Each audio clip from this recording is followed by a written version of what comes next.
नमस्कार दोस्तों, आप सभी का स्वागत है आपका अपना ही YouTube channel expert study point में। तो रेलवे सामान्य विज्ञान यानी कि एसपीडी साइंस चल रहा था, उसका हम मॉडल सेट 63 तक ले डाल चुके हैं। इसमें मॉडल सेट 64, 65 और 66 देखेंगे। ये हमारे वीडियो का 22वां भाग है। तो चलिए स्टार्ट करते हैं। तो मॉडल सेट 64 है। परमाणु बम का कार्यकारी सिद्धांत यूरेनियम का नाभिक विखंडन है और हाइड्रोजन बम का कार्यकारी सिद्धांत ड्यूटेरियम का नाभिकीय संलयन। यानी कि कहने का अर्थ है कि परमाणु बम जो है नाभिकीय विखंडन के सिद्धांत पे बनता है, जबकि हाइड्रोजन बम है जो नाभिकीय संलयन पे बनता है। अगला है सड़क पर चलने की अपेक्षा बर्फ पर चलना कठिन क्यों होता है।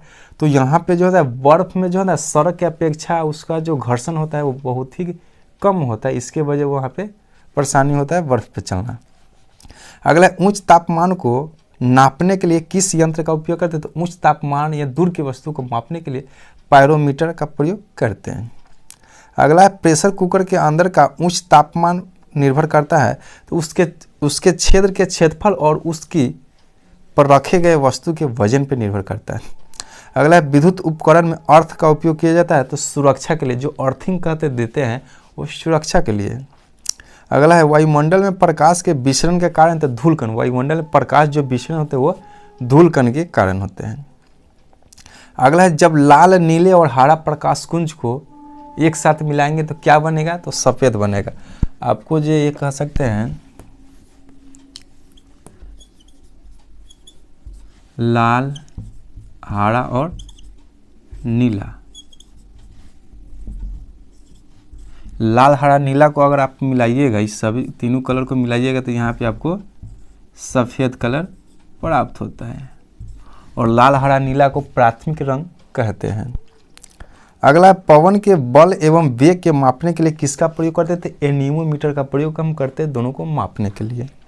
अगला त्रिविमीय यानी कि 3 डायमेंशन चित्र बनाने के लिए किसका प्रयोग करते हैं। तो होलोग्राफी का प्रयोग करते हैं।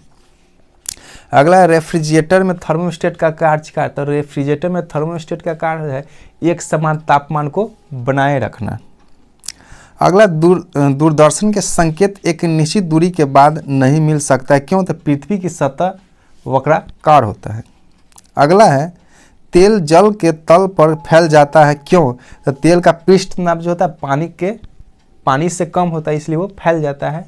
और तेल का छिड़काव जहाँ पे गंदगी हो जाता है जिस पानी में वहाँ पे करते हैं तो वहाँ का पृष्ठ तनाव कम हो जाता है, जिसके कारण मच्छर का जो लार्वा होता है वहाँ पे नहीं टिक पाते, डूब जाते हैं। अगला है जब 0 डिग्री सेल्सियस से 10 डिग्री सेल्सियस तक जल को गर्म किया जाता है तब जल के आयतन पे क्या प्रभाव पड़ता है। तो देखेंगे आप, देखिएगा 0 डिग्री सेल्सियस यहाँ पे लिख रहे हैं। 0 डिग्री सेल्सियस से जाते जाएंगे 4 डिग्री सेल्सियस, ऐसे जाएंगे तो 10 डिग्री सेल्सियस हो जाएगा। ठीक। तो प्रश्न है जब 0 डिग्री सेल्सियस से 10 डिग्री सेल्सियस तक जल को गर्म किया जाता है तब जल के आयतन पर क्या प्रभाव पड़ता है। जल के आयतन की बात है तो यहाँ पर लिख दिए हैं 0 डिग्री सेल्सियस, 4 डिग्री सेल्सियस और 10, यानी 0 से 10 तक ले गए हैं तो यानी कि 0 से डॉट बीच में लिख दिए हैं। तो 0 डिग्री सेल्सियस पर जल का जो आयतन होता है अधिकतम होता है। तो भैया यहाँ अधिकतम होता है तो जैसे ऐसे जाएंगे घटते जाएगा। तो 4 डिग्री सेल्सियस पर जब भी आएंगे तो यहाँ पे आयतन जो होता है ना कम होता है। क्या होता है, कम होता है। यहाँ पे तो अधिक था, यहाँ पे सबसे 0 डिग्री सेल्सियस पर आयतन अधिक था तो यहाँ से यहाँ जाएगा तो पहले कमेगा, फिर 4 डिग्री सेल्सियस पर कमने के बाद क्या होगा, फिर धीरे धीरे वो बढ़ना स्टार्ट हो जाएगा। तो इसका आंसर हो जाएगा पहले घटता है, यहाँ तक ले घट गया, उसके बाद यहाँ से फिर बढ़ना स्टार्ट हो गया। चलिए आगे हैं। जाड़े की रातों में अत्यधिक ठंड होने पर पानी के पाइप फट जाता है क्योंकि वो पानी का जो यानी पाइप में जो पानी होता है वो जमने के बाद बर्फ़ बन जाता है। अब बर्फ़ बनने के बाद उसका आयतन बढ़ जाता है जिसके कारण वो पाइप फट जाता है। अब मॉडल सेट 65 देखेंगे। पास्कल किसका इकाई। तो पास्कल जो दाब का इकाई है। और दाब बराबर होता है आपको, दाब बराबर होता है बल बटा क्षेत्रफल होता है। आगे जल का वाष्प में परिवर्तन क्या कहलाता है। तो जल का वाष्प में परिवर्तन आपको भौतिक परिवर्तन कहलाता है और जल का वाष्प में बदलना वो वाष्पीकरण भी कहलाता है। अगला क्रायोजेनिक इंजन का प्रयोग कहाँ करते हैं? तो क्रायोजेनिक इंजन का प्रयोग हम रॉकेट प्रौद्योगिकी में करते हैं, और क्रायोजेनिक इंजन जो निम्न तापमान पे कार्य करता है। अगला, समुद्र की गहराई किस यंत्र से मापी जाती है? तो समुद्र की गहराई के जो है ना फेदोमीटर से मापते हैं। अगला, लेंस की क्षमता का ऐसा मात्रा डायोप्टर होता है, और धूप का चश्मा में 0 डायोप्टर पावर रहता है। आगे, दाब कम होने पर ध्वनि की चाल पे क्या प्रभाव पड़ता है? तो ध्वनि के चाल पर दाब का कोई प्रभाव नहीं पड़ता है, यानी कि अप्रभावित रहेगा।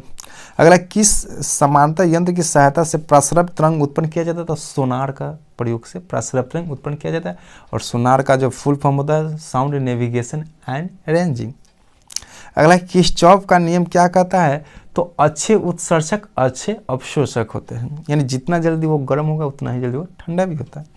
अगला, कान व गले के आंतरिक भावों की जांच करने के लिए चिकित्सक किस प्रकार के दर्पण का प्रयोग करता है? तो अवतल दर्पण का प्रयोग करते हैं। शरीर के आंतरिक चीज जैसे कान हो गया, जैसे हो गया आपको कान हो गया, नाक हो गया, गला हो गया, ये सबको देखने के लिए अवतल दर्पण का प्रयोग करते हैं। अगला है, घरों में पंखा, बल्ब इत्यादि उपकरण जो लगे रहते हैं, तो हमारे घर में जो बिजली सप्लाई हो रहे हैं वो समानांतर क्रम में लगे रहते हैं। अगला, पोजिट्रॉन की खोज किसने किया था? पोजिट्रॉन की खोज एडर्सन नामक वैज्ञानिक ने किया था। अगला, पृथ्वी द्वारा सूर्य का चक्कर लगाने में किया गया कार्य क्या होगा? तो पृथ्वी द्वारा सूर्य को चक्कर लगाने में किया गया कार्य शून्य होता है। चलिए हम इसको जानते हैं कि कैसे वो शून्य होगा, देखते हैं हम डायग्राम के द्वारा।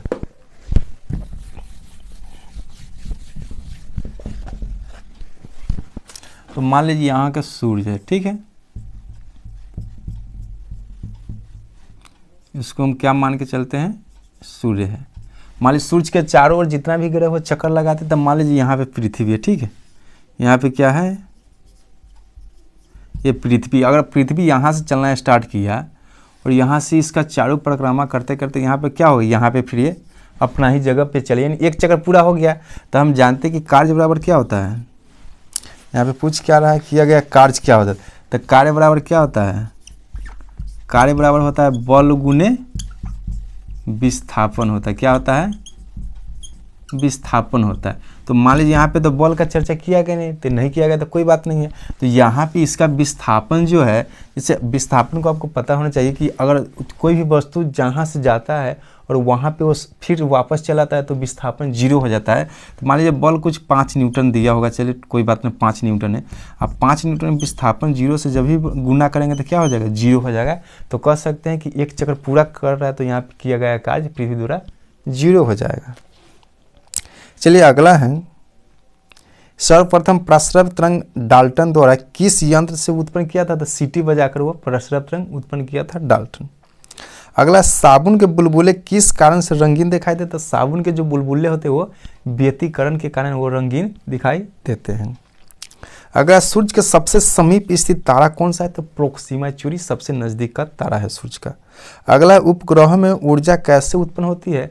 उपग्रह जो सैटेलाइट छोड़ा जाता है उसमें जो ऊर्जा मिलता है वो सौर सेल के द्वारा मिलता है। अब मॉडल सेट 66 देखेंगे। कमरे में रखे रेफ्रिजरेटर का दरवाज़ा खुलने पर कमरे का तापमान क्या होगा? तो कमरे का तापमान बढ़ ही जाता है, घटता नहीं है। अगला, विद्युत का सबसे अच्छा सुचालक जो होता है चांदी होता है। चांदी का संकेत आपको Ag होता है। अगला है, पानी के बुलबुला हवा में किस लेंस की तरह होता है? तो अवतल लेंस की तरह कार्य करते हैं, जबकि वो वास्तविक रूप से वो उत्तल लेंस होता है। अगला, किस यंत्र के द्वारा विद्युत धारा मापी जाती है? तो आमीटर के प्रयोग द्वारा विद्युत धारा मापते हैं। अगला, भारतीय विज्ञान संस्थान कहाँ स्थित है? बेंगलोर में स्थित है। अगला है, आर्द्र या जलवाष्प मिली वायु का घनत्व सूक्ष्म वायु की तुलना में कैसा होता है? तो सूक्ष्म वायु का घनत्व अधिक होता है। अगर जब किसी वस्तु को दर्पण से दूर ले जाते हैं, यानी दूर ले जाने पर प्रतिबिंब बढ़ता है, तो ये किस प्रकार का दर्पण है? तो ये अवतल दर्पण होता है। अगला, समस्थानिक परमाणु में इलेक्ट्रॉन, प्रोटॉन और न्यूट्रॉन में क्या संबंध है? तो भाई समस्थानिक में इलेक्ट्रॉन और प्रोटॉन की संख्या समान होता है, जबकि न्यूट्रॉन की संख्या भिन्न भिन्न होता है। आगे जानते हैं, ठंडा प्रदेशों में झीलों का जल जम जाने के बाद भी झील के नीचे जल का तापमान जो होता है ना 4 डिग्री सेल्सियस होता है। अगला है, भू स्थित उपग्रह का परिक्रमण काल कितने घंटा का होता है? तो भू स्थित उपग्रह का परिक्रमण काल 24 घंटा होता है और वो पृथ्वी से 36,000 किलोमीटर दूर पे रहता है और उसका कक्षीय वेग 3.1 किलोमीटर प्रति सेकेंड होता है और वो जो परिक्रमा करता है पश्चिम से पूर्व की ओर वो परिक्रमा करता है। अगला, जैसे जैसे वस्तु ठंडी होती जाएगी उसके ठंडे होने की दर पर क्या प्रभाव पड़ेगी, तो कमते जाएगी। अगला, यदि किसी तार की त्रिज्या आधी कर दी जाए तो उसका प्रतिरोध क्या पड़ेगा, तो उसका प्रतिरोध 1/16 गुना हो जाएगा। अगला, उपग्रह में समय ज्ञात करने के लिए अंतरिक्ष यात्री किस प्रकार की घड़ी का प्रयोग करते हैं, तो स्प्रिंग घड़ी का प्रयोग करते हैं अंतरिक्ष यात्री। अगला, कांच को कैसे प्राप्त किया जाता है, कांच को सोडियम कैल्शियम के कार्बोनेट को सिलिका के साथ गर्म करने पर कांच प्राप्त होता है। तो ये रहे मॉडल सेट 64, 65 और 66। इससे पहले जितना भी मॉडल सेट है वो सभी का वीडियो आपको मिल जाएगा हमारे डिस्क्रिप्शन बॉक्स में। और हमारे चैनल पे पहली बार आए तो चैनल को सब्सक्राइब कर दीजिएगा ताकि जब भी इसका अगला पार्ट डालेंगे तो आप तक पहुंच पाएगा। फिर मिलते हैं अगले वीडियो में, तब तक के लिए ओके बाय, टेक केयर।